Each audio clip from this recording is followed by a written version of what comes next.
kipengee hiki kingine between Mount Sinai and the Red Sea. kati ya mlima Sinai na bahari Shamu. You can call it Mount Sinai and the Jordan. Unaweza kuita mlima Sinai na mto Yordani. That became the most important segment. Hiyo ikakuwa tukio muhimu sana. I call it the final stretch. Ninaita ile ya mwisho mwisho. But in that final stretch, Lakini katika hilo tukio la mwisho, before they just enter, kabla tu waingie, a lot of confusion came. kuchanganyikiwa kwingi kukakuja. That is where they wandered most. Hapo ndipo walipo yumba yumba na kutembea tembea huku na kule sana. Wandering means Kutembea tembea huku na kule, you are lost. umepotea. You have lost your direction. Umepoteza mwelekeo wako. And so he had to bring the cloud Na hivyo basi ilibidi alete wingu there hapo in the book of Numbers chapter 9, katika kitabu cha Hesabu sura yake ya 9 verses 15 to 23. mstari wa 15 hadi You will 23. see now the leadership of the Lord comes. Utaona sasa uongozi wa Bwana unakuja. The Messiah went to the cross Masihi alienda msalabani and died a miserable death. na akakufa kifo cha aibu. Let us return to the gospel of the cross, Wacha turudie katika injili ya the msalaba, gospel of the blood, injili ya damu, because he's saying kwa sababu anasema that if he did not come himself in this glory, ya kwamba kama angekuja mwenyewe katika utukufu huu,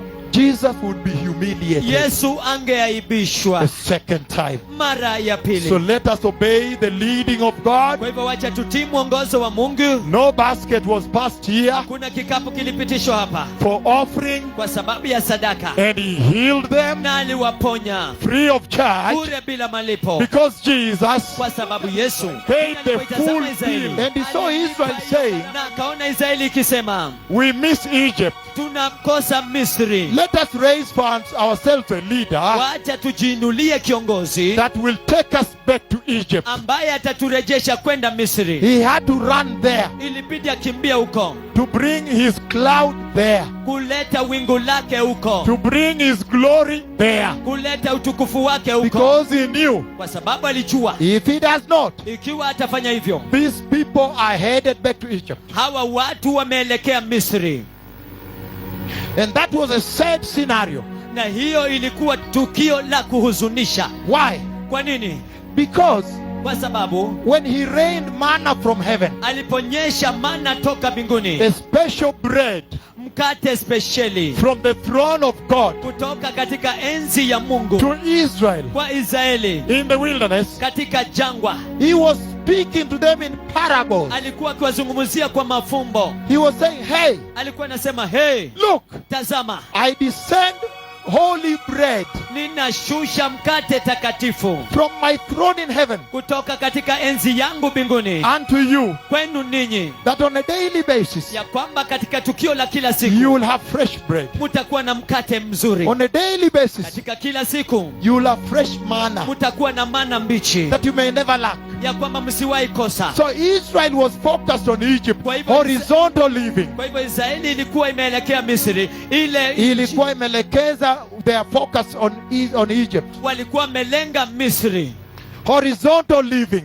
maisha ya kidunia. And yet the Lord, by raining bread, Na ili hali Bwana kwa kunyeshesha mkate he was causing them alikuwa na wasababisha to now start depending on this, sasa waanze kutegemea hii, on vertical living, waanze kutegemea juu, heavenly living, maisha ya kibinguni, heavenly focus, mlengo wa to kibinguni, disconnect the earthly living kujitenganisha na maisha ya and kidunia cause them to perpetually focus in heaven. na kuwasababisha wakuwe na mlengo wa mbinguni. And when he saw that they were going to disappear, to get lost, Na alipoona kwamba wanaenda kutoweka na kupotea, the segment hii kipengee hiki kingine between Mount Sinai and the Red Sea, kati ya mlima Sinai na bahari Shamu, you can call it Mount Sinai and the Jordan, unaweza kuita mlima Sinai na mto Yordani. that became the most important segment. Hiyo ikakuwa tukio muhimu sana. I call it the final stretch. Ninaita ile ya mwisho mwisho. But in that final stretch, Lakini katika hilo tukio la mwisho, before they just enter, kabla tu waingie, a lot of confusion came. kuchanganyikiwa kwingi kukakuja. That is where they wandered most. Hapo ndipo walipo yumba yumba na kutembea tembea huku na kule sana. Wandering means Kutembea tembea huku na kule, you are lost. umepotea, You have lost your direction. umepoteza mwelekeo wako. And so he had to bring the cloud Na hivyo basi ilibidi alete wingu there hapo in the book of Numbers chapter 9, katika kitabu cha Hesabu sura yake ya 9 verses 15 to 23, mstari wa 15 hadi you will see 23, now the leadership of the Lord comes. utaona sasa uongozi wa Bwana unakuja And he begins to lead them. na anaanza kuwaongoza. And Israel that was most defiant Na Israeli ambayo ilikuwa waasi mno now is most obedient. sasa ni watiifu zaidi. When the cloud settled, they settled. Wakati wingu lilitulia walitulia, When lifted, they lifted. lilipoondoka waliondoka. In that way they entered. Kwa njia hiyo wakaingia. How does that relate to this Je, meeting hiyo today? inahusiana vipi na mkutano huu leo hii? Look, the glory of the Lord has come today. Tazama utukufu wa Bwana umekuja leo. And the Lord is speaking to the church Naye Bwana anazungumzia that kanisa I delivered you on the cross at Calvary. ya kwamba niliwakomboa katika msalaba Kalvari. But when I look at you, Lakini nilipowatazama you seem to me yaonekana kwangu as mimi if you are lost, kana kwamba as mumepotea, if you don't understand kana kwamba mwelewi my vision and mission for your life. yangu na huduma yangu kwa maisha That's yenu. why there is sexual sin in the church. Sababu kuna dhambi ya ngono katika The kanisa. women are dressing very immoral in the church. Wanawake wanavalia kwa usherati katika kanisa. The young men are dressing immoral, sagging trousers at the church. Wanavalia malongi ambazo zinaanguka kanisani. There is false prophets in the church, Kuna false manabii wa prophecy uongo. in the church, Kuna unabii wa uongo and kanisani. there are false prophets in the Na church, manabii wa uongo kanisani. false apostles in the church. Mitume wa uongo kanisani. Some of you pastors who are here from abroad, Baadhi yenu wachungaji mliowapa kutoka nchi za ng'ambo. some of you have also been those false prophets. Baadhi wenu mmekuwa pia hao manabii wa uongo. And if you look at the church now, Na ikiwa utaliangalia kanisa she's sasa, focused on the earthly. amelenga mambo ya kidunia. And the Lord is saying, Naye Bwana yuasema, behold, the time has come. tazama wakati The umewadia, glory has descended. utukufu umeshuka. And when Israel was most disobedient, Na wakati Israeli ilipokuwa haitii when the sana, glory descended, wakati utukufu she ulishuka, became most obedient. akafanyika mtiifu The zaidi. Lord is saying, so to you too. Bwana anasema hivyo kwenu Let ninyi, it be unto you too. acha iwe kwenu nyinyi The pia. church of Christ globally. Kanisa la Kristo ulimwenguni That when kote, you were ya disobedient kwamba wakati mlipokuwa and mtiifu wandering in this final stretch, na mkitangatanga katika hili tukio la mwisho, when we are just about to enter the rapture, the wakati kingdom of ambapo God, tuko karibu kuingia kwa unyakuzi, ufalme wa I have Mungu. seen the rapture of the church. Nimeona unyakuzi wa kanisa. The Lord has spoken with me about the coming of the Messiah. Bwana amekwisha nena pamoja nami kuhusu kukuja kwa So Masihi. while you are wandering here and there, Kwa hivyo mkitangatanga hapa na pale, He has now brought the glory. sasa ameleta utukufu. These are the works of the latter Hizi ni glory. kazi za utukufu, nyakati za So the mwisho. Lord is saying Kwa hivyo Bwana anasema that you do like ya Israel. kwamba ninyi pia kama Israeli, Your behavior must change tabia zenu lazima zibadilike from most disobedient kutoka watu wasiotii sana to most obedient. kwa watu ambao ni watiifu. And when the glory came, Na wakati utukufu ulipokuja, whether by day,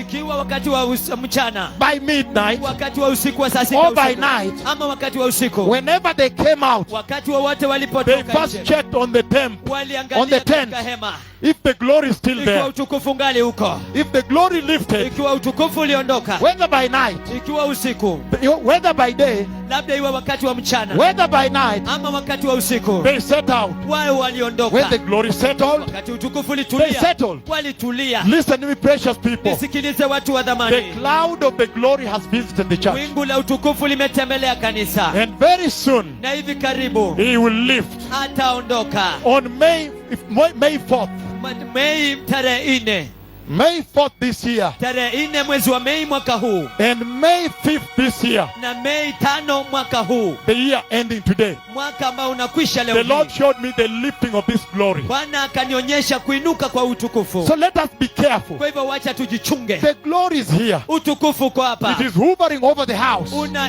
yumba yumba, ukienda huku na huku katika nyumba, It is inside tabernacle. uko ndani, umekalishwa. So He's telling us, Kwa hivyo anatuambia the church, kanisa, stop the horizontal living. acheni maisha ya kidunia, Stop the horizontal focus. acheni mlengo wa kidunia, Whether by day ikiwa mchana or by night, ama wakati wa usiku. when you wake up Wakati unapoamuka like this, namna hii, when you wake up unapoamuka heavenly, ukitazama when mbinguni, you testify unaposhuhudia heavenly, ya kibinguni, when you eat unapokula heavenly, ya kibinguni, and in that way, na katika njia The hiyo. Lord was faithful to Israel Bwana alikuwa mwaminifu kwa Israeli until they entered, hadi wakaingia, even unto the church. hada kwa The kanisa. same glory, Utukufu huo huo, the same God, Mungu yuo the huyo same huyo, power. nguvu hizo He hizo has come to lead the church amekuja kuliongoza kanisa that she may ya enter. kwamba apate He kuingia. saw the church Aliona kanisa saying, likisema, we miss the big pots. tumekosa vyungu vikubwa, We miss the cucumbers. tumekosa matango. And he said, oh, let me run there Hivyo akasema, wacha nikimbie huko myself, mimi mwenyewe, lest they go back. la sivyo wanaweza kurudi, Because I have a vision and mission for kwa them. sababu niko na lengo na maono kwa sababu The yao. Messiah went to the cross Masihi alienda msalabani and died a miserable death. na akakufa kifo cha aibu. Let us return to the gospel of the cross, Wacha turudie katika injili ya the msalaba, gospel of the blood, injili ya damu, because he's saying kwa sababu anasema that if he did not come himself in this glory, ya kwamba kama angekuja mwenyewe katika utukufu huu, Jesus would be humiliated Yesu angeaibishwa the second time. mara ya So pili. let us obey the leading of God. Kwa hivyo wacha tutii mwongozo wa Mungu. No basket was passed here Kuna kikapu kilipitishwa hapa for offering, kwa sababu ya sadaka, and he healed them na aliwaponya free of charge bure bila malipo, because Jesus kwa sababu Yesu paid the full bill alilipa hiyo gharama yote on the cross. pale msalabani. The Lord says, Bwana anasema, don't worry, usijali, seek ye first the kingdom of God tafuteni kwanza ufalme wa Mungu and his na righteousness. haki yake. This is the hour of Hiyo righteousness ndio saa ya haki in the church of Christ, katika kanisa la and Kristo, everything else na kila kitu kingine shall be added unto you. kitaongezwa kwenu. May the Lord bless you. Bwana wabariki.